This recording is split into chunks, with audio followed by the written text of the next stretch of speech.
Glória a Deus. A paz do Senhor para todos os irmãos.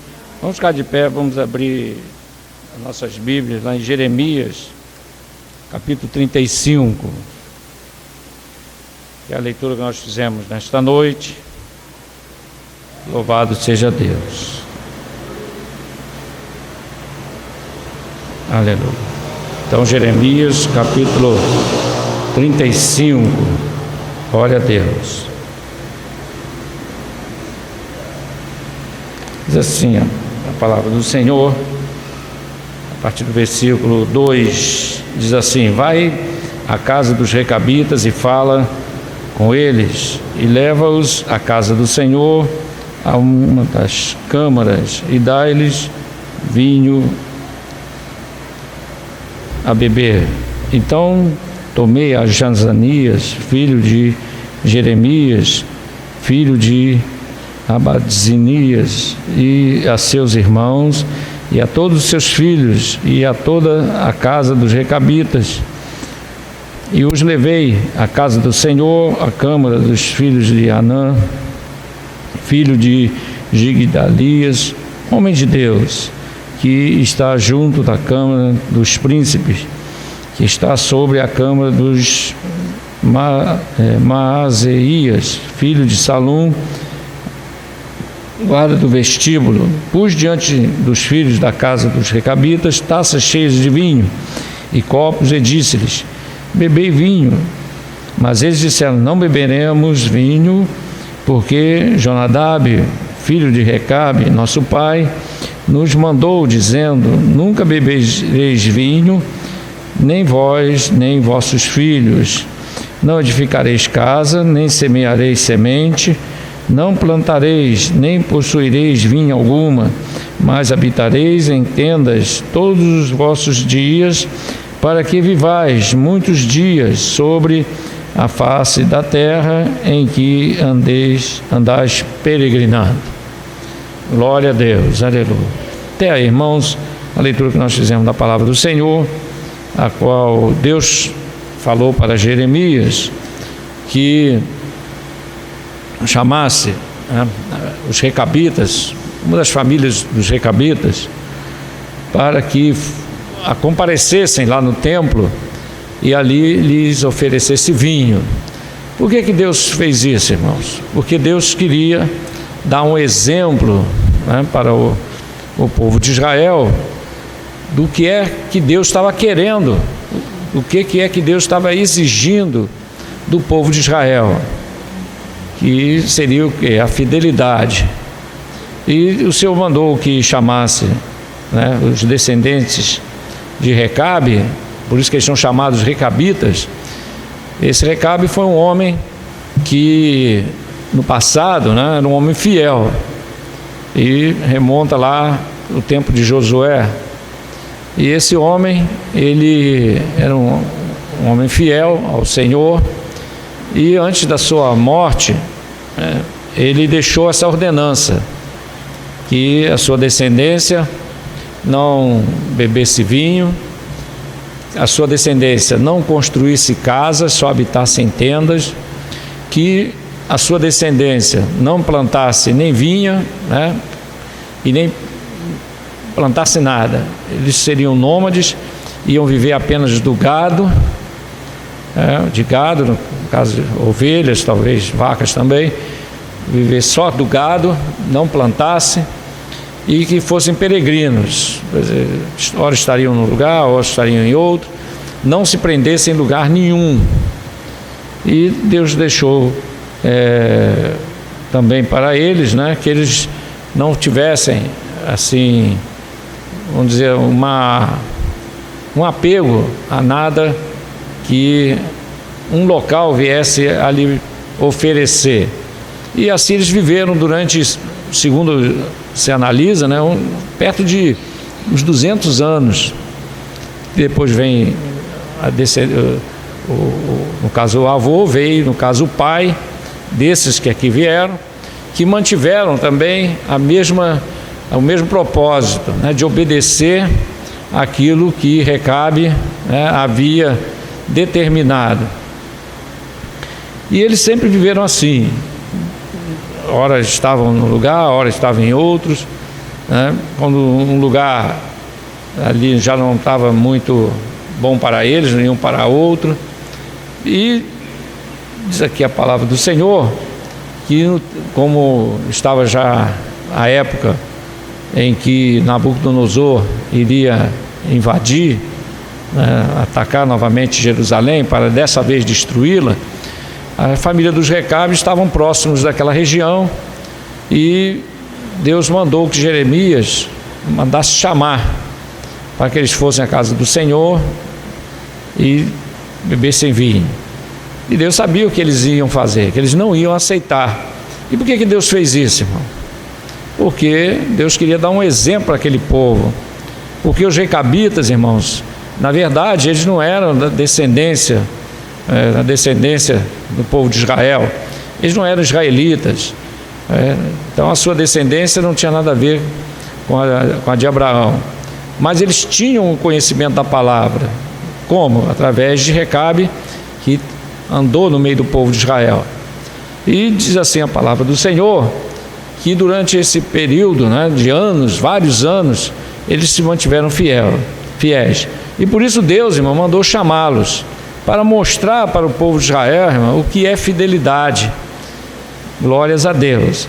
E os Recabitas, irmãos, eles, se nós analisarmos as atitudes deles e o modo de vida deles, eles são uma figura, né, uma figura da igreja. Por quê, irmãos? Porque era um povo que habitava ali naquela região, próximo de Jerusalém, apesar de não serem, né, da descendência de Abraão, diretamente, né, mas era um povo que tinha um conhecimento do Deus verdadeiro, do Deus de Abraão, do Deus que no passado fez maravilhas no meio do povo de Israel, e eles habitavam por ali. É uma figura da igreja, irmãos. Por quê? Por causa de alguns aspectos importantes que nós analisamos na vida dos Recabitas, né? Primeira coisa, eles eram nômades. Então, quer dizer, o que quer dizer nômade? O nômade é aquele que não tem uma terra fixa, então eles são peregrinos. E é uma característica da igreja, né? Porque nós somos peregrinos na terra, né? Diz a palavra do Senhor. Glórias a Deus. Nós estamos aqui de passagem. Esse é um conhecimento que a igreja tem, que nós somos peregrinos na terra, que nós fomos chamados, irmãos, para fora, né? A igreja quer dizer os tirados para fora. Nós fomos tirados para fora, primeiramente, né, do sistema do mundo, quer dizer, do pecado, né? Saímos das trevas para a luz, fomos tirados, né, das garras de Satanás, do grilhão do pecado, para a presença de Deus, que é um Deus santo e verdadeiro. Por isso o Senhor Jesus diz que é necessário nascer de novo, e nós passamos da morte, né, para a vida. Glórias a Deus. Então, irmãos, a primeira característica que nós encontramos dos Recabitas é que eles não tinham terra fixa, eles não eram habitantes de casa, eles não tinham casa, eles não construíam casa, apenas tendas, só viviam nas tendas. E essa é uma das características da igreja, né? Nós não somos deste mundo, espiritualmente falando. Materialmente nós temos casa, eu creio que todos aqui têm casa, alguém mora numa casa, né? Mas não é no sentido material, é no sentido espiritual. O apóstolo São Paulo diz que nós devemos viver até tendo tudo, mas como se não tivesse. Não é verdade? Glórias a Deus. Como se não tivesse. Por quê, irmão? Porque somos peregrinos. Nós não podemos nos deixar prender pelas coisas do mundo. Devemos deixar todo o embaraço, né? E a Bíblia diz que aquele que milita não deve se embaraçar com as coisas deste mundo. Glórias a Deus. Então é a primeira característica dos Recabitas. Eles não tinham terra fixa. Glórias a Deus. Eles eram nômades. E assim também a igreja deve ser, né, irmão? Espiritualmente falando, nós não podemos estar agarrados com nada deste mundo. A palavra diz: não ameis o mundo, nem no que o mundo há. O que aconteceu com o jovem rico? O jovem rico, ele se atrapalhou foi com isso, né? Porque ele cumpria todos os mandamentos, mas o primeiro ele não cumpria. E qual era? Amar ao Senhor teu Deus de todo o seu coração, de toda a tua força, quer dizer, amar ao Senhor sobre todas as coisas. E isso ele não fazia, né? Então ele achava que cumpria todos os mandamentos, mas ele não observou o primeiro, que era que ele tinha muitos bens. E quando o Senhor Jesus Cristo disse para ele: se queres vir após mim, que se quer verdadeiramente herdar o reino dos céus, vende o que tens, dá aos pobres e segue-me. E a Bíblia diz que ele saiu triste porque tinha muitos bens. Louvado seja Deus. O caso de Pedro e João, irmãos, a Bíblia diz que eles, deixando as redes, juntamente com outros discípulos que eram pescadores, né? Deixando as redes, seguiram ao Senhor. Glórias a Deus. Então, nós vemos no caso de Pedro, que era dono de um barco. Então, era algo de muito valor naquela época, né? Ter um barco. Geralmente eram as pessoas daquela época, né? Classe média, né? É que tinham barco, é que tinham, né, condição de ter um barco e casa própria. Pedro tinha casa própria e Pedro tinha barco. Então ele era uma classe média alta. Tem muita gente aí que diz que Pedro era ignorante, que não sabia nada, né? Como se fosse um brucutu, nada disso. Ele era assim, impetuoso, tinha ela de opinião, né? Opiniões, né, vamos dizer assim, de liderança, mas Pedro não era analfabeto, como muitos dizem. Muitos dizem que Pedro era analfabeto, que Pedro era pobre, porque era pescador, muito pobre. Nada disso, irmão. Nada disso. Pedro era dono de casa, né? Tinha uma casa própria. Os irmãos se lembram que Jesus ficou na casa de Pedro. Aquele milagre, né, qual trouxeram o paralítico e abriram um espaço no telhado e desceram o paralítico na cama, né? Foi na casa de Pedro. Então Pedro tinha casa, né? Pedro também era casado e tinha barco. E barco era uma coisa muito cara, né? Poucos tinham barco, né? E Pedro tinha barco. Então, mas a Bíblia nos deixa claro que Pedro preferiu seguir ao Senhor, né? Preferiu seguir ao Senhor. O barco ficou para lá e a sua casa era o lugar onde ele pousava, mas quando foi fazer as suas viagens missionárias, deixou para trás, né? Então, irmão, é uma coisa que nós aprendemos, que devemos estar liberados das coisas deste mundo. Deus dá, Deus providencia, Deus abençoa, mas nada pode estar acima da vontade de Deus em nossas vidas. Nada. Glória a Deus. Se Deus diz não em alguma coisa, irmão, dá glória a Deus. Amém? Dá glória a Deus. Deixa Deus cumprir a sua vontade, porque a Bíblia diz que aquele que deixa, né, o Senhor Jesus Cristo falando no tocante à família, mas isso serve também para esse contexto, aquele que deixar pai, mãe, irmão por amor de mim, ganhará 100 vezes mais nesta vida e por cima a vida eterna. Isso é também no tocante às coisas deste mundo, né? Louvado seja Deus. Então, irmão, negar-se a si mesmo, tomar a cruz, é uma exigência de Deus, né? Uma exigência de nosso Senhor Jesus Cristo. Se não houver uma liberação para o seguir, irmãos, se não quisermos abrir mão de nada para o seguir, com certeza nós não vamos segui-lo de verdade, né? Temos que abrir mão de alguma coisa. Louvado seja Deus. Sacrificar, né, algo para que verdadeiramente a nossa fé seja aprovada. Assim como Abraão sacrificou, né, o seu filho Isaque, levou até o sacrifício. Não houve a consumação porque Deus o impediu.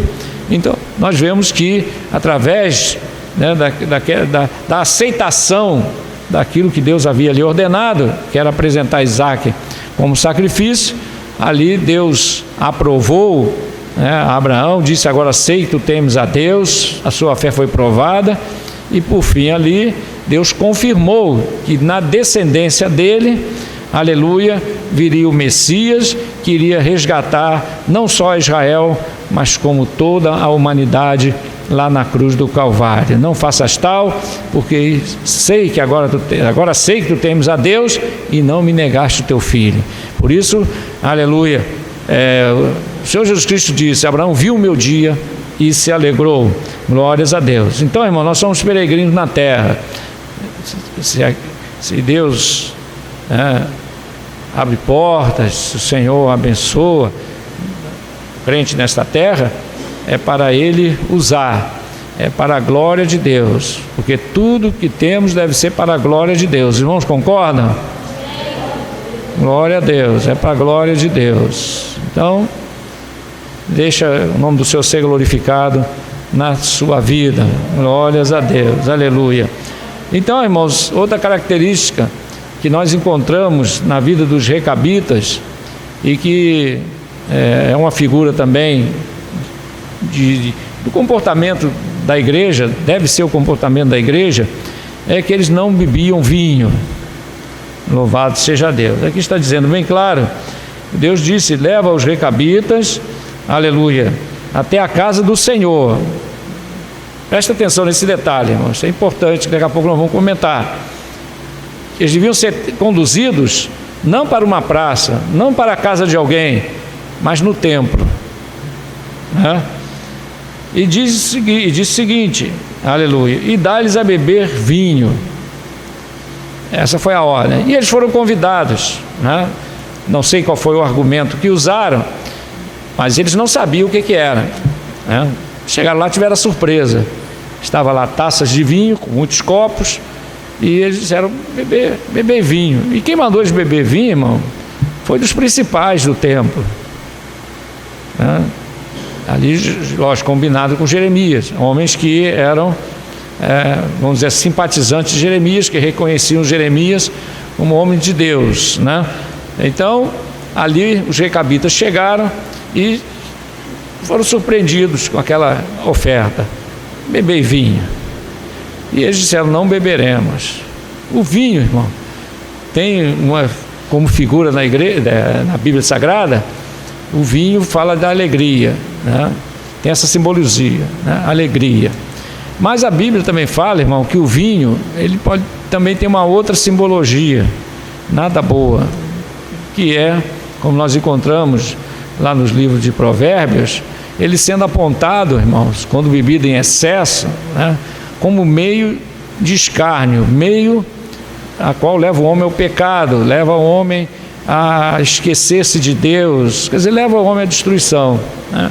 Então o vinho, e a Bíblia é clara em dizer que Jesus fez o que? O bom vinho, né? O bom vinho fala da alegria. Então esse bom vinho, irmãos, simboliza a alegria diante de Deus, né? O vinho, né, o bom vinho, que é aquele primeiro que é tirado, né, a qual não tem o teor de alcoólico, né, é a primeira safra. Esse, irmão, é o bom vinho. E o bom vinho, irmão, simboliza alegria. Ali, quando o Senhor Jesus Cristo transformou água em vinho, o mestre Sala disse: poxa, deixaste por último o bom vinho. Porque era costume, irmão, naquela época, os que faziam festas, né, e as festas grandes, e compravam tonéis de vinho para a festa, principalmente a de casamento. E vinho, irmão, não era muito assim, vamos dizer assim, não havia uma grande escala. Havia muito vinho, mas não era aquela escala industrial, né? Então, às vezes era necessário pedir com antecedência, comprar com antecedência, né? E os vinhateiros de lá recolherem e ali pisarem, fazer o vinho, né? E ali guardava para entregar à pessoa que encomendava, né? Então o que se fazia? Era costume fazer isso, irmão. Primeiro, distribuía, né, o bom vinho. Mas lá por um tanto da festa começava a dar o vinho mais, todo mundo já estava alegre, não sei o quê. Então era uma esperteza que tinha naquela época, né? Quando todo mundo já estava meio pegadinho, meio alegrinho demais, ele empurrava né, mandava o povo o vinho mais da segunda safra, da segunda que vinha carregada, né? E com isso o povo não percebia. Mas o que aconteceu na festa de Caná da Galileia? O vinho acabou e Jesus foi lá, transformou água em vinho. O mestre Sala, sem saber, Isso é, guardaste por último o bom vinho. Isso aqui era para ter sido servido primeiro, mas ele não sabia de onde é que veio aquele vinho. Então ele achou que o dono da festa tinha se enganado, né? Deu o mau vinho primeiro e deixou o bom por último. Não, tinha que ser o contrário, né? Então, irmãos, o vinho, ele é um símbolo da alegria, né? Da alegria, no sentido espiritual. Mas, irmãos, o mau vinho, o vinho forte, é por isso que a Bíblia fala da bebida forte, né? A bebida forte, ela é escarnecedora. Então, é um símbolo das coisas, né, pecaminosas, da embriaguez, da falta de discernimento, da falta de temor de Deus. E a Bíblia diz que o vinho é escarnecedor, né? E no livro de Provérbios, nós encontramos Salomão falando contra o vinho, né? Dizendo que ele é escarnecedor e que aquele que se atende ao vinho é aquele que olha para o vinho, né? É seduzido por ele, né? Assim como um pequeno animal olha para a serpente, que tem um certo tipo de serpente aí que ela olha para o rato ou para o coelho, né? E se um animal desse olhar para os olhos da serpente, ela fixa de tal maneira. Isso é real. Existe eu não sei não sei se é aquela naja ou qual é a cobra que consegue fazer isso, irmão. Ela como hipnotiza a sua presa. E o irmão fica olhando para ela assim, fica, né? Inclusive lá no Oriente, né, tem aqueles encantadores de serpente. Alguém já ouviu falar? Que toca uma musiquinha, a bichinha sai lá do cesto. Aquilo ali mas existe verdade nisso, né? Aqueles homens lá, é na Índia isso, né? Os indianos têm uma adoração lá com a serpente, né? Inclusive crianças lá brincam com a serpente. Uma vez mandaram uma filmagem, não sei se algum irmão já viu, estava rolando aí na internet, aliás, no WhatsApp. Uma serpente, irmão, um bicho enorme. A criança pegava ela na mão, aí jogava para outra olhava assim, jogava para outra, aquele bicho, irmão, que só de olhar dá vontade de correr, e as crianças brincando com a serpente. Mas lá, irmão, eles não estão nem aí para isso, né? Eles vivem lá, estão acostumados com aqueles bichos, parece que os bichos estão acostumados com eles, né? Mas existe lá os encantadores de serpente, e diz que tem um tipo de serpente que ela faz assim, ela parece que faz um sinal qualquer com o rabo, e quando o animal olha, ela fixa os olhos nos olhos e o bicho fica paralisado. Ela vai lá e pega, né? Então assim é comparado o vinho, né? O vinho forte, a bebida, o vinho alcoólico na Bíblia Sagrada, né? Então aquele que olha o vinho, admira o vinho, isso é um conselho de Salomão dá, irmão, para que o homem se aparte, né, da bebida forte. E é uma das coisas, irmãos, que parece que foi o que levou Nadab e Abiú, né, a serem mortos dentro dentro da tenda, né? Parece ter sido o fogo estranho, ter sido bebida alcoólica que eles beberam antes de entrar no templo. Por quê? Porque quando eles foram, depois os irmãos podem conferir em casa, depois que eles foram fulminados, né, que caíram mortos, e Moisés determinou que tirassem eles dali e que colocasse os outros dois filhos, Itamar e o outro, não me lembro o nome do outro, assumissem o lugar dos dois, de Nadab e Abiú. Moisés estabeleceu que os levitas e os sacerdotes, né, pelo menos somente os sacerdotes, não bebessem mais vinho. Foi estabelecido ali.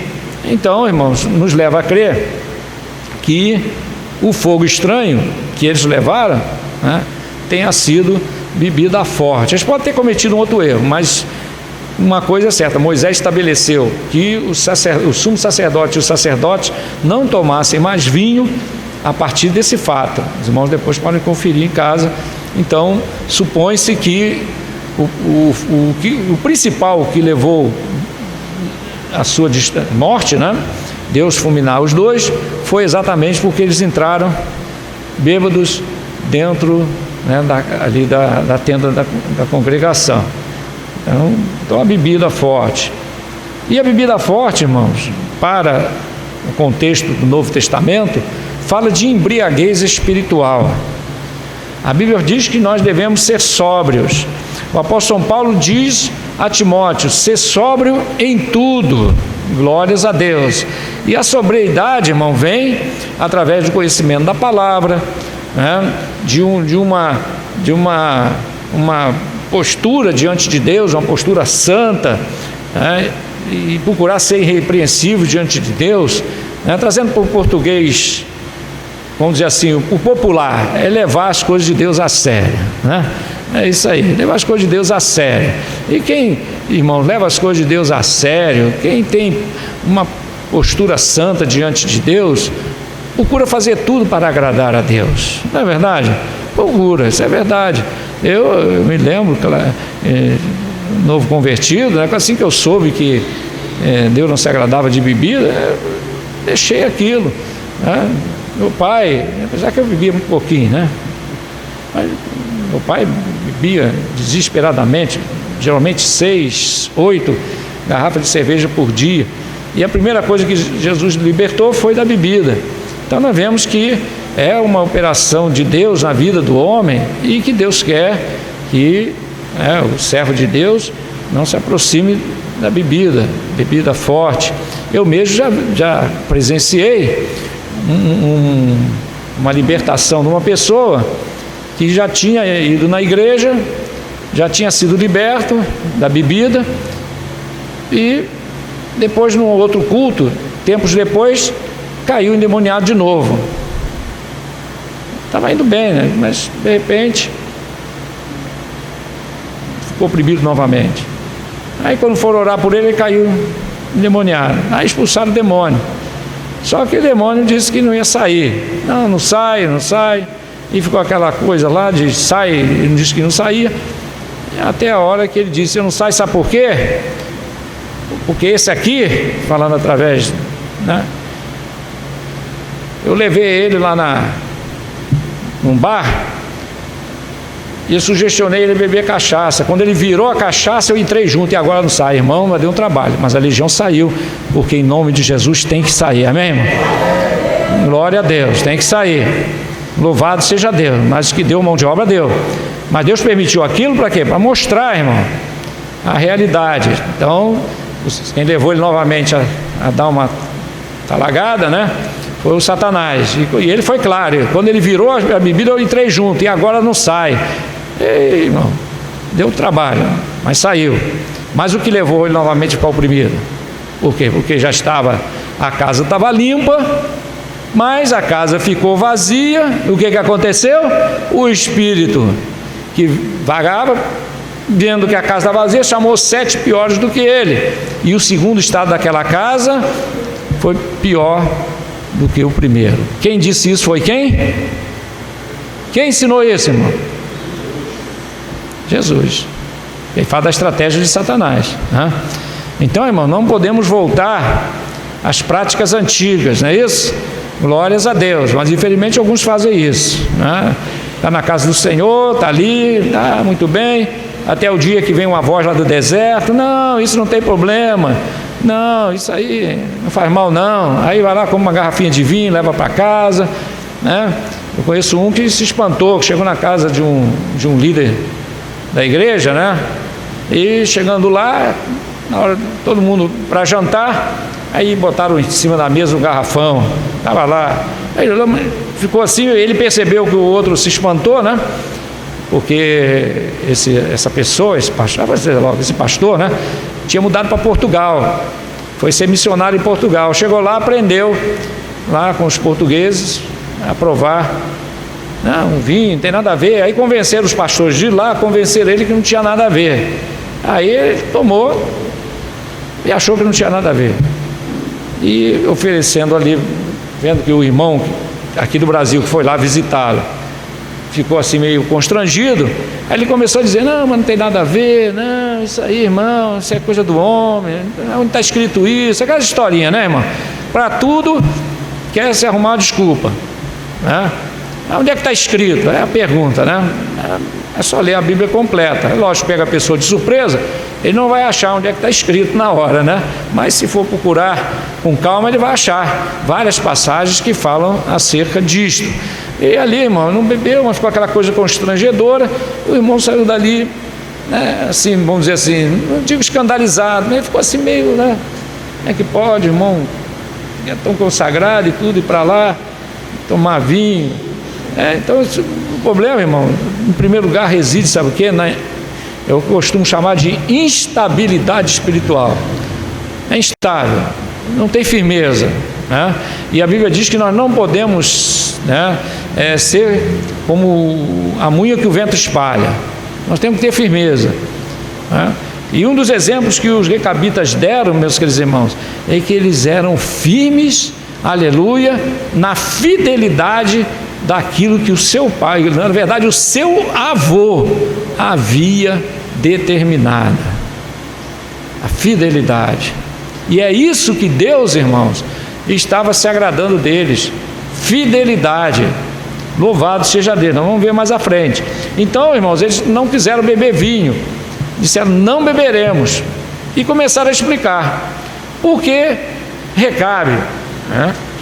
Jonadab, nosso pai, ouviu de Recabe, seu pai, quer dizer, no caso, avô deles, né?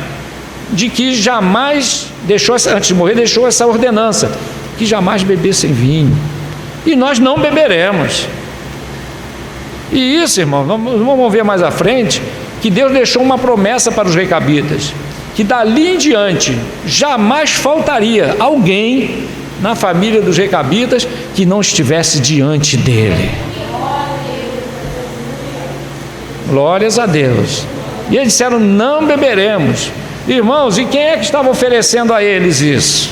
Era homens do templo, era o profeta Jeremias, homens reconhecidos, irmãos. Está certo que eles estavam fazendo isso porque Deus mandou, né? Para ali mostrar para o povo o que Deus queria do povo de Israel. Obediência, irmão. E eles foram firmes, não beberemos, porque o nosso pai Recabe, mas o pai de Recabe já morreu, ele não vai ver.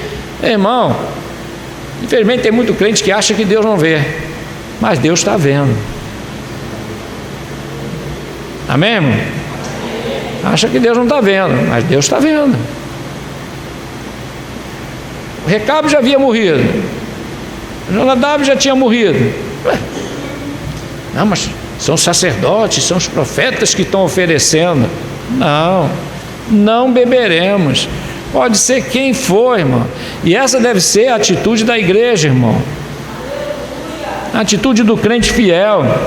Não interessa se o pastor mandou, mas se a igreja tal faz, mas o novo movimento faz, a nova unção que está por aí, eu sei o que, irmão. Não beberemos. Aleluia. Se estão bebendo o vinho, nós não beberemos. Não beberemos. Mas a nova onda, não beberemos. Não, irmão, olha, dá certo, não beberemos. Não, irmão, olha, a coisa fica, sabe, funciona, não beberemos. Mas agora estou fazendo assim, assim, assim, e dá certo, não beberemos desse vinho deles. Porque o nosso pai nos disse que jamais bebêssemos. Amém, irmão? Glória a Deus. Paulo disse para Timóteo que ele fosse sóbrio em tudo, que não se intrometesse, né, com as vãs filosofias. E muitos pensam que a filosofia é apenas uma teoria que alguém levantou. Não, pois as vãs filosofias, irmãos, se nós destilarmos bem que o apóstolo São Paulo quis dizer, está dizendo para Timóteo, irmão, que ele deveria ser sóbrio. Para quê? Para quando viesse a filosofia, e filosofia que Paulo ali está dizendo, se vão atentar bem para o contexto, Paulo está se referindo àquilo que se levantava no meio da igreja como sendo, irmãos, pensamentos humanos. Pensamentos humanos. Não, agora assim não, pode ser assim. Não, isso aqui pode ser mudado. Isso aqui, irmão, também não é bem assim. Aí E a Bíblia diz, irmão, que a má conversação corrompe os bons costumes. E, infelizmente, irmão, muito bons costumes da igreja do passado, hoje, aleluia, muitos não atentam e outros até rejeitam, porque dizem que não tem nada a ver, isso aí é do passado, as coisas evoluíram, nós estamos no século 21, irmão, desse vinho nós não podemos beber, amém, irmão? Glória a Deus. Está se aceitando um montão de coisa, divórcio, isso aí já está passando lotado, né? Segundo casamento, está cheio aí de pessoas conhecidas, irmão, no terceiro casamento, no segundo casamento, e continua cantando e continua pregando. Não, mas tudo bem, desse vinho, irmão, esse vinho, essa bebida forte, a igreja que vai subir não pode beber, amém, irmão? Nesse não podemos beber, e outras coisas mais, irmãos, que estão aceitando, e às vezes vai se acumulando tanta coisa, aí a bomba estoura, como estourou essa semana. É fruto disso, não vou dizer abertamente, mas os irmãos sabem, né? Essa semana uma bomba aí estourou, mas tinha que estourar, irmão, porque vai acumulando pecado, vai acumulando coisa errada, e faz da igreja, das coisas de Deus de negócio, e usa aquilo como plataforma para virar alguma coisa lá no meio humano, e vai, e dinheiro, e as coisas tudo é dinheiro, e o diabo vai só minando, está trabalhando, vai, mexe para o diabo vai minando, aí depois que está formado o circo, faz igual aqueles terroristas, né? Só acende o pavio, o troço explode e a bomba estoura e acaba com tudo. Por quê, irmão? Porque vai dando brecha para o diabo trabalhar. Nós não podemos beber do vinho, meus queridos irmãos, que estão oferecendo para a igreja. Satanás pode pegar o vinho dele, encher a cara e se mandar, porque a igreja que vai subir não bebe deste vinho, não. Aleluia, glórias a Deus, amém, irmão? Amém. Aleluia. Então, nem com o oferecimento pelos sacerdotes, eles não beberam. Glórias a Deus. Então eles tinham respaldo, né? Até para se recuar daqui. Não beberemos. Não interessa quem está oferecendo, e não interessa que é dentro do templo. Não beberemos. Glórias a Deus, aleluia. Louvado seja Deus. Outra característica deles, irmãos, que eles viviam em tendas. Glórias a Deus. Tenda fala de uma habitação temporária. Nós encontramos lá em Hebreus capítulo 11, irmão. Louvado seja Deus. Eu me lembro semana passada, uns 15 dias atrás, nós fizemos até esse comentário, mas é pertinente aqui nós observarmos Hebreus 11, glória a Deus, Hebreus capítulo 11, versículo 8, 9 e 10. Quem encontrou, leia, por favor. Hebreus 11, versículo 8, 9 e 10.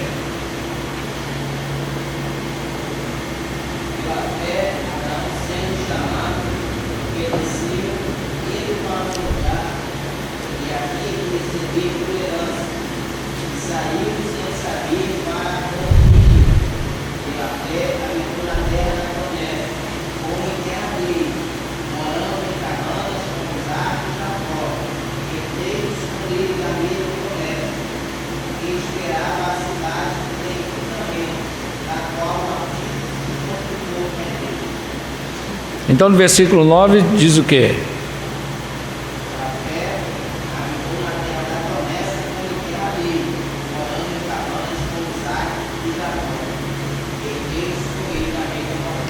Glórias a Deus. Então, irmãos, aqui diz o seguinte, que enquanto, né, não chegou a hora da sua descendência, no caso aqui Abraão, né, a sua descendência não estava formada ainda para tomar posse da terra, Abraão sabia que a terra foi dada, quer dizer, não a ele pessoalmente, porque quando a Bíblia diz foi dada, Deus disse que ia dar a ele, no sentido da sua descendência, porque naquela época, irmão, é diferente de hoje. Hoje as coisas são muito individualistas, né? Então aponta para. Mas naquela época, irmão, uma família, por exemplo, era vista como sendo uma pessoa. uma pessoa. Claro, existe a pessoa no individual. Mas quando citávamos a casa de Arão, está falando Então nós encontramos, por exemplo, Deus disse que de Davi estabeleceu o seu trono, Deus disse para Davi: eu estabelecerei o seu trono para sempre. Como é que Deus vai estabelecer o trono? Davi não ia morrer um dia? Como é que seria para sempre? Por quê? Porque Deus ali está dizendo que da descendência de Davi viria um que seria rei eternamente. Quem é? É Jesus. Por isso que os judeus chamavam o Messias o filho de Davi. E o cego de Jericó chamou Jesus de quê? Jesus, filho de Davi. Então ele está chamando Jesus de quê? De Messias, de filho de Deus. Porque os judeus se referiam ao Messias, né, como sendo o filho de Davi, aquele que viria, né? Glórias a Deus. Mas Deus disse para Davi que estabeleceria o seu trono, né, seria estabelecido e seria eterno. Mas como pudesse ser isso, né? Por quê? Porque Deus estava se referindo à sua descendência. Então, na mesma colocação, Deus disse para Abraão que lhe daria aquela terra para a sua descendência. E quando Abraão morreu, Isaac tomou posse dessa promessa, né? E quando Isaac morreu, Jacó tomou posse. Por isso que diz: e habitou em cabanas com Abraão, Isaac e Jacó.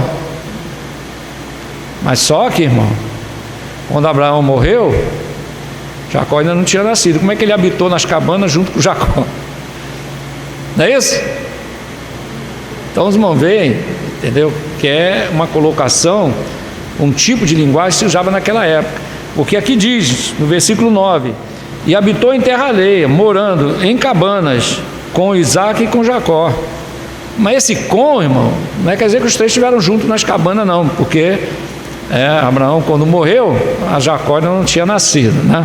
Então a colocar, vamos entender a linguagem bíblica, está falando de que quando Abraão recebeu a promessa, ele sabia que é para a sua descendência. Deus disse: darei a ti, né, para a sua descendência. Então, mas ele habitou naquela terra, ele habitou, mas como em terra alheia. Por quê? Porque ele sabia que aquela terra não era para ele, era para a sua descendência. Então ele habitou em cabanas, quer dizer, uma figura, irmãos, no tocante à igreja, uma figura, né, da nossa peregrinação. Então nós temos que ter o mesmo pensamento de Abraão, que nós estamos aqui, mas nós não somos daqui, nós estamos aqui temporariamente. Jesus disse: vós não sois do mundo, assim como eu do mundo não sou. Mas Jesus não esteve aqui no mundo? Esteve, mas ele não era do mundo. Ele disse para Pilatos, que o seu reino, Pilatos perguntou: tu és rei? Ele disse: tu disseste. Porque se meu reino fosse desse mundo, os meus súditos me lutariam por mim, mas o meu reino não é deste mundo. Aí Pilatos retrucou dizendo: então tu é rei? Aí tu disseste. Glórias a Deus, né? Por quê? Porque o reino de nosso Senhor Jesus Cristo não é deste mundo. Ele vai ser estabelecido neste mundo, mas não chegou a hora ainda. Só depois do arrebatamento da igreja, no final da grande tribulação, é que o Senhor vai estabelecer o seu reino aqui na terra. Mas quando ele estabelecer o seu reino aqui na terra, irmão, tudo será diferente, né? Satanás estará preso e o pecado estará, vamos dizer assim, controlado, né? O homem vai se segurar e não, como Satanás vai estar preso, não vai ser lá muito difícil, né? As pessoas se comportarem bem, aceitarem o comando de nosso Senhor Jesus Cristo. De ano em ano as famílias, está lá escrito em Zacarias 14, de ano em ano as famílias, quando diz famílias, né, está se referindo às nações e também às famílias individualmente, né, vão visitar Jerusalém todo ano, adorar o rei. Isso tudo está escrito, mas ainda não chegou a hora ainda. Por isso Jesus disse: o meu reino não é deste mundo. Porque o reino que hoje existe nesse mundo, irmão, é o reino dos homens. O reino dos homens. Lá em Daniel, no capítulo 2, nós vemos que quando Nabucodonosor sonhou aquele sonho da estátua, ali está falando de reinos, né? E Daniel interpretou para Nabucodonosor dizendo: essa estátua representa os reinos dessa terra.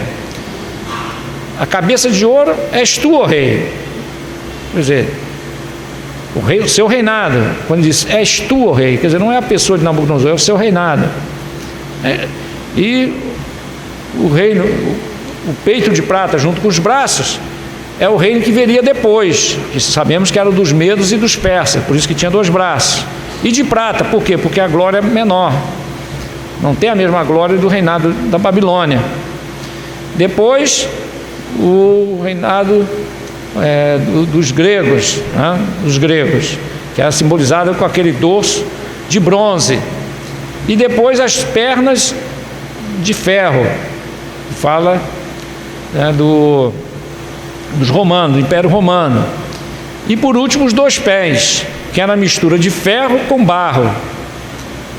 Então, que é o reino dos homens nos dias atuais.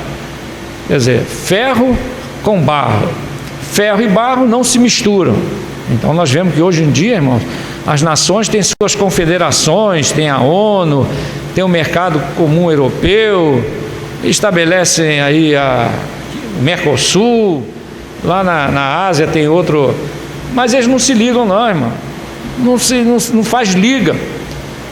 Mesmo lá na Europa tem divergência. A Inglaterra se não saiu, está querendo sair do mercado comum europeu, já não quer saber mais do euro, estamos fora, e está uma briga lá, continua, não continua, vai ou não vai, sai ou fica, e assim também, irmãos, estabilidade em todo lugar. Na América do Sul também, né? As coisas são estáveis, não tem, então é ferro e barro, quer dizer, não se mistura o ferro com o barro. E por que outra figura do ferro e do barro? Porque o barro, irmãos, não tem constância. Você vê que os países não têm constância. O país hora está bem, hora está mal. Estados Unidos estava mal, aí veio o Trump, ficou bem, mas não demora muito, não passa uns anos, daqui a pouco está mal de novo. Mesma coisa o Brasil, teve bem, ficou mal, depois ficou bem de novo, aí voltou a ficar mal, agora está tentando ficar bem de novo, mas não sabe se fica ou não fica. A Argentina estava mal, depois ficou mais ou menos, agora está mal de novo, e se voltar aquela presidente que estava lá, aí o troço vai desmoronar de vez. E é assim, irmão, é assim em todos os países do mundo, não há estabilidade. É o que Daniel viu e interpretou da estátua de Nabucodonosor: os pés, ferro misturado com barro. E vai ser assim até a volta de nosso Senhor Jesus Cristo, irmão. Não tem jeito. Por quê? Porque a palavra de Deus se cumpre, né? E lá no Salmo 2 diz aqui, sabe como é que vai acabar? Como é que vai ser o clima no final do reinado dos homens? Antes de Jesus descer e estabelecer o seu reino aqui na terra, está lá no Salmo 2, abre aí, Salmo número 2,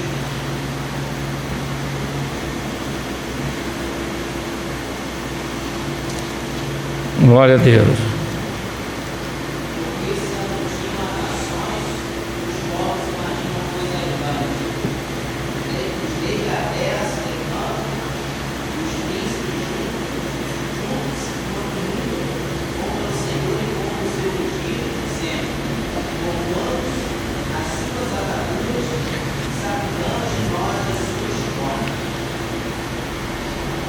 Pode ler mais um pouco, até o 6.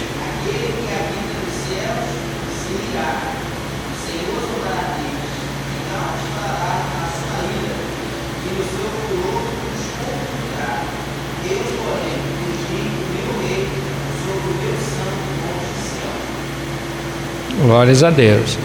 Então, irmãos, o Senhor já elegeu o seu rei, e esse rei é quem? Jesus.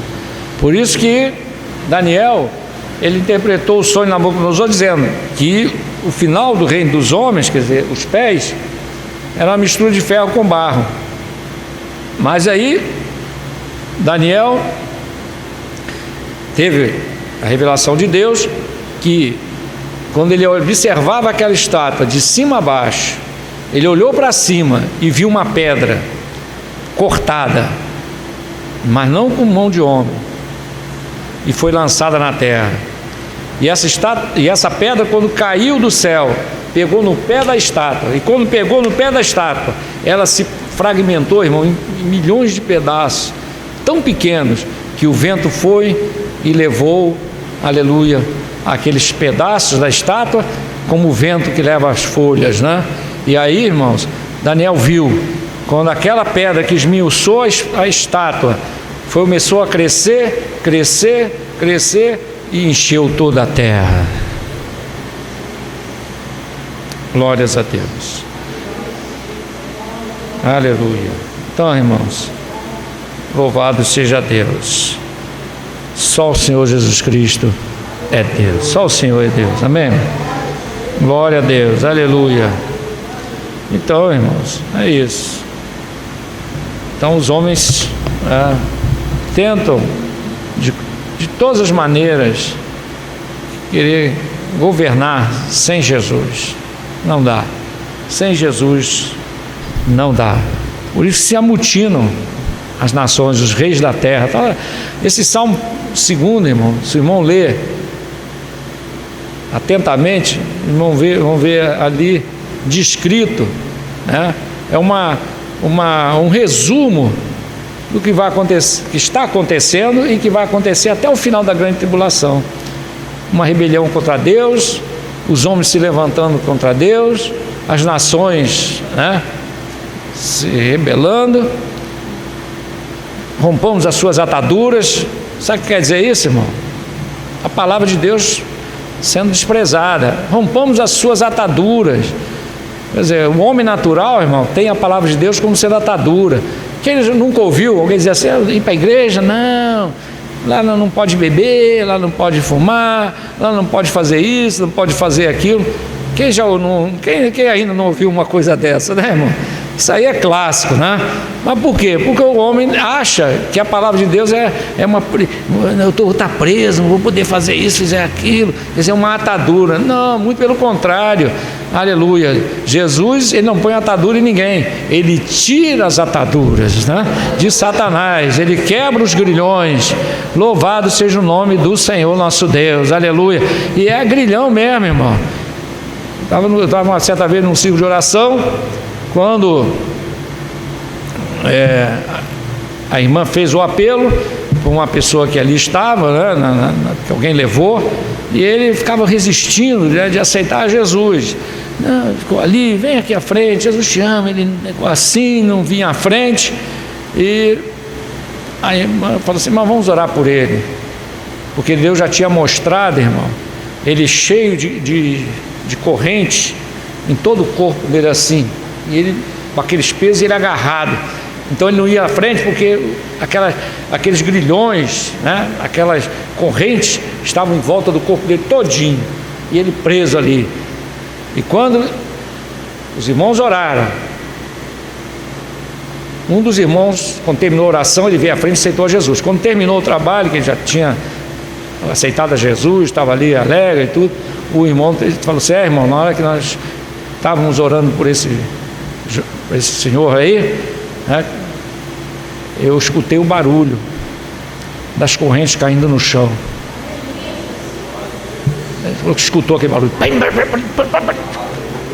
aquilo desabou, né, caindo para o chão.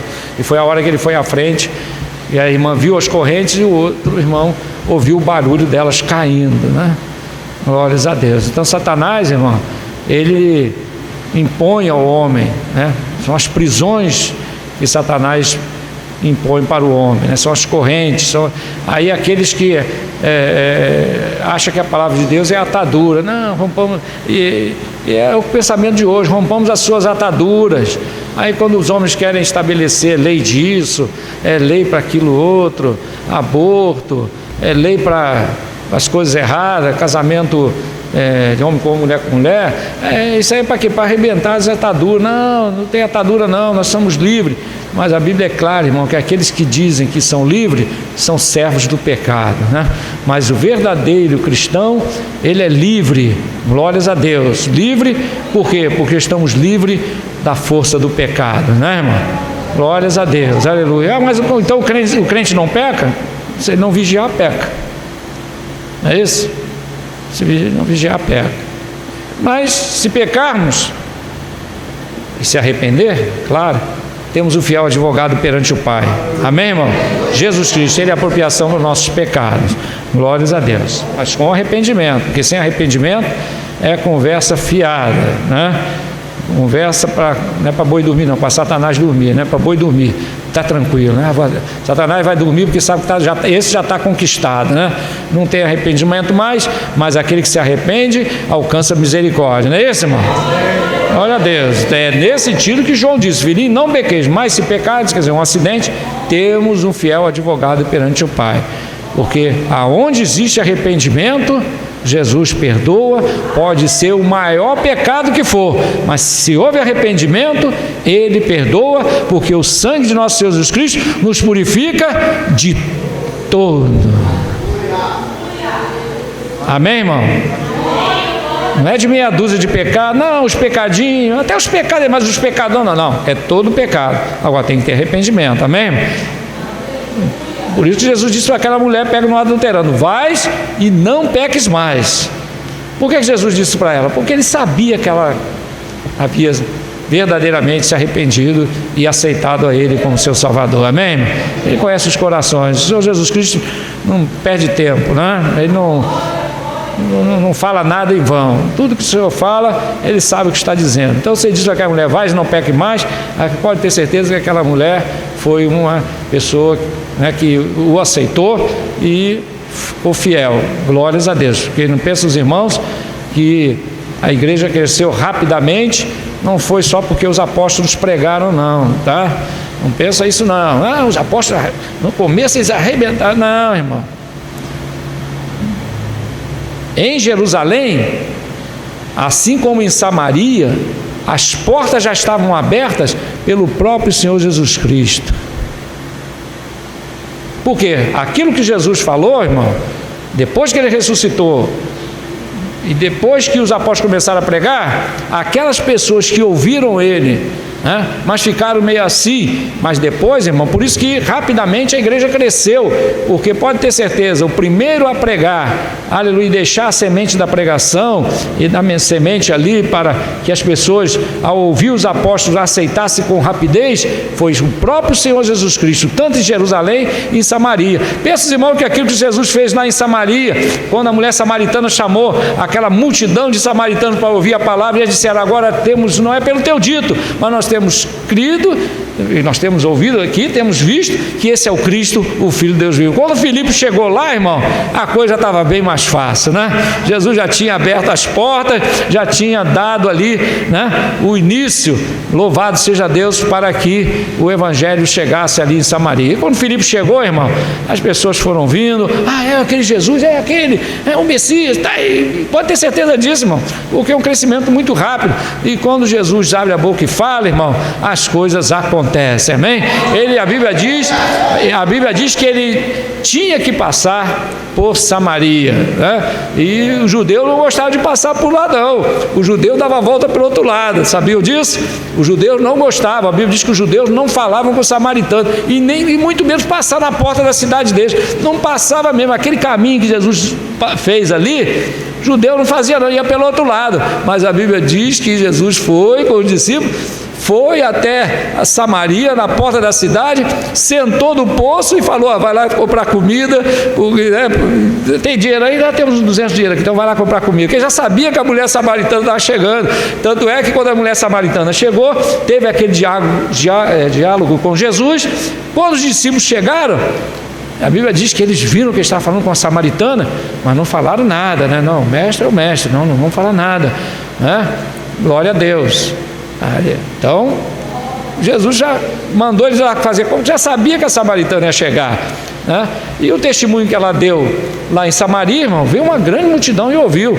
Tempos depois, quando Filipe chegou lá, já estava, né, vamos dizer, as bases lançadas. Foi só confirmar que Jesus ressuscitou, que Jesus era o Cristo, e a multidão veio. Glórias a Deus, aleluia.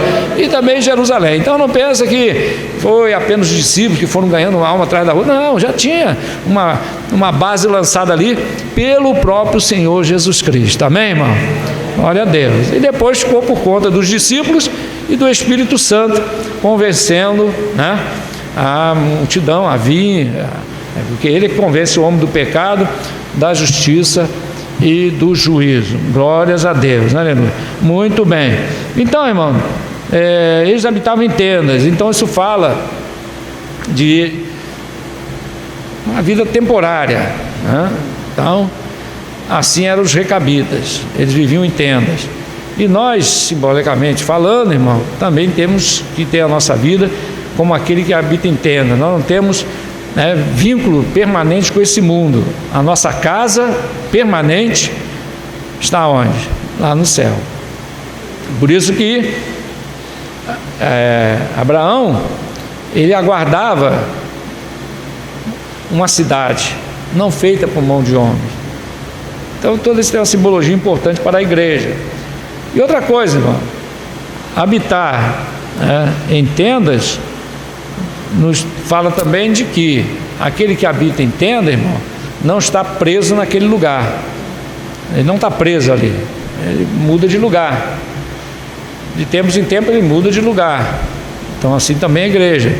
Daqui a um tempo nós vamos mudar de lugar. Glória a Deus. Outra ordem que Recabe deixou para a sua descendência, para os recabitas, que eles não deveriam plantar.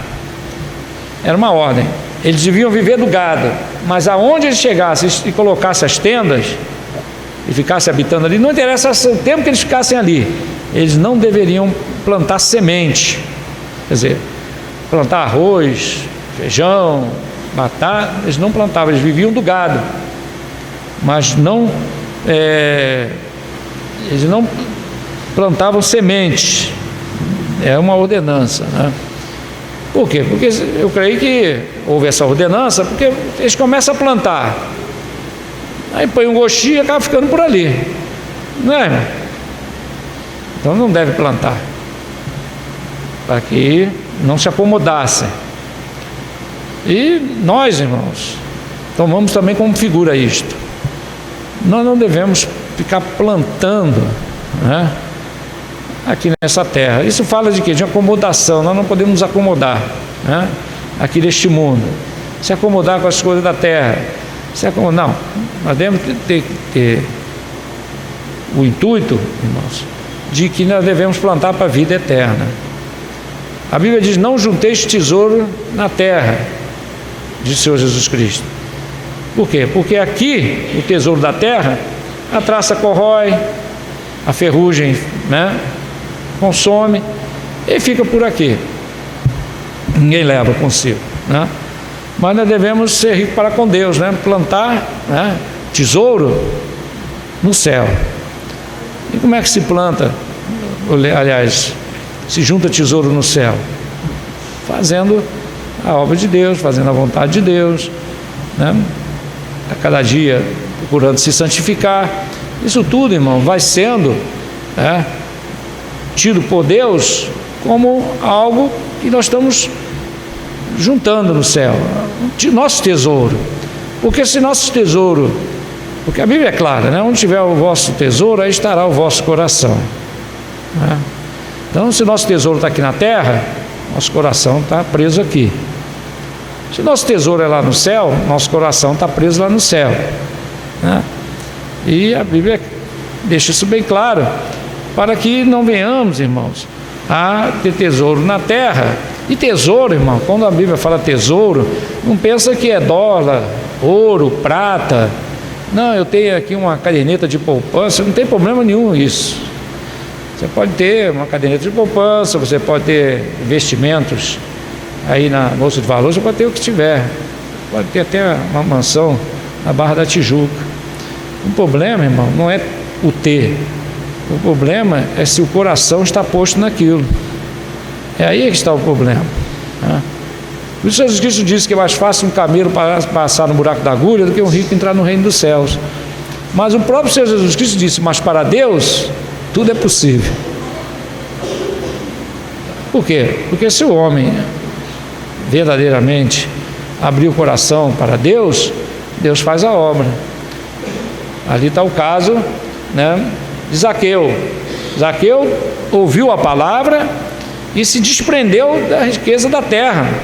Ele disse: olha, vou dar metade dos meus bens aos pobres, e se alguém eu defraudei, vou devolver quadruplicadamente. Deve ter sobrado pouco, hein? Porque você deu metade dos bens aos pobres, e a outra metade é para devolver quadruplicadamente quem ele defraudou, não deve ter sobrado muito não. Mas o que é que Jesus disse? Em verdade vos digo, hoje chegou salvação a essa casa. Não é porque ele deu a metade aos pobres e devolveu aquele... Não, irmão. Não é o fato de devolver aos pobres. É porque ele estava na contramão do jovem rico, que não quis vender os bens e dar aos pobres, porque tinha muitos bens. Tinha muitos bens por quê? Porque estava agarrado com os bens. Jesus não pediu isso para Mateus. Mateus também tinha muito dinheiro. Era cobrador de impostos também. Não se toca nesse assunto. Por que não precisou tocar nesse assunto? Porque quando Jesus passou na alfândega e disse para Mateus, que no caso é Levi, né? Jesus olhou para ele e disse: segue. Ele levantou, largou tudo e seguiu a Jesus. Precisa falar mais alguma coisa, irmão? Não precisa, né? Glória a Deus. As ações falam mais alto do que multidões de palavras, né? Então a ação daquele homem não precisava dizer mais nada. Glórias a Deus. Agora, no caso do jovem rico, saiu triste porque tinha muitos bens, quer dizer, estava agarrado com os bens. Então ele não cumpria todos os mandamentos. O primeiro ele já quebrava, né? Porque o primeiro mandamento diz: amarás o Senhor teu Deus de todo o teu coração, de toda a sua alma, de todo o vosso entendimento. Ele tinha muitos bens. É um problema sério. Então o problema não é ter os bens, o problema é estar com o coração ali, né? Então onde tiver o vosso tesouro estará o vosso coração. E por isso Recabe disse para a sua descendência: não plantareis semente. Para quê, irmão? Para não ficar preso naquela terra,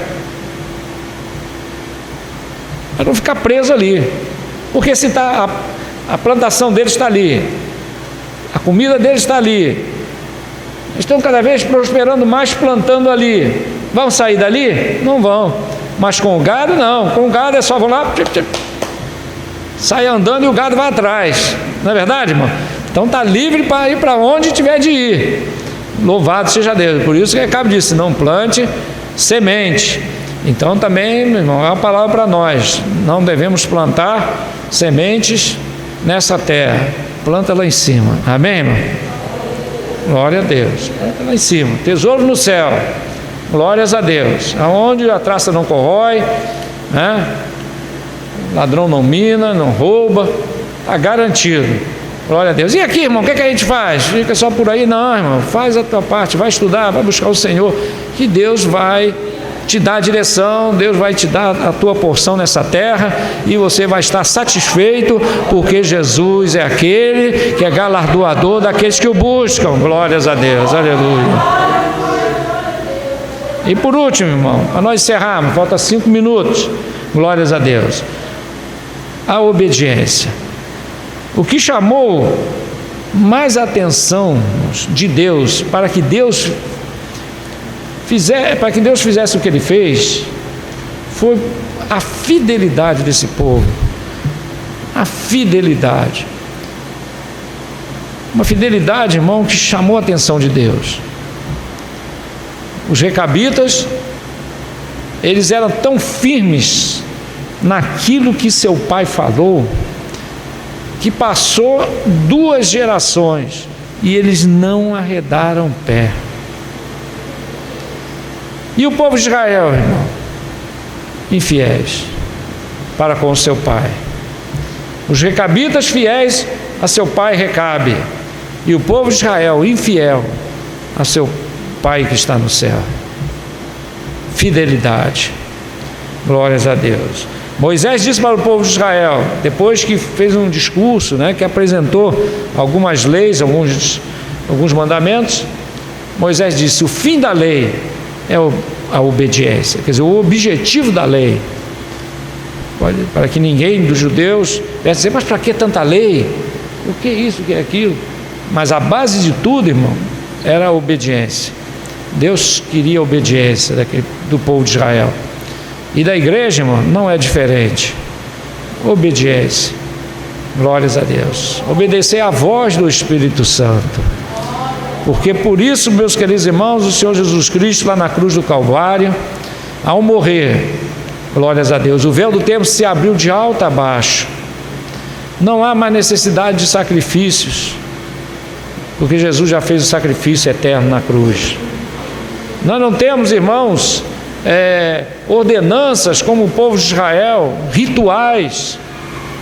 A pessoa, irmão, se todo culto aqui a gente tivesse que fazer o que cada um, ao subir aquela escada ou entrasse pela porta do templo, tivesse que fazer primeiro o sacrifício, depois lá lavar as mãos, já vir com uma roupa totalmente diferente, colocar... Irmão, só para se preparar para o culto a gente ia levar no mínimo 1 hora aqui, tendo que fazer tudo aquilo, tanto ritual, tanta coisa. E o Senhor Jesus Cristo simplificou tudo, irmão. O véu do templo se abriu do alto a baixo.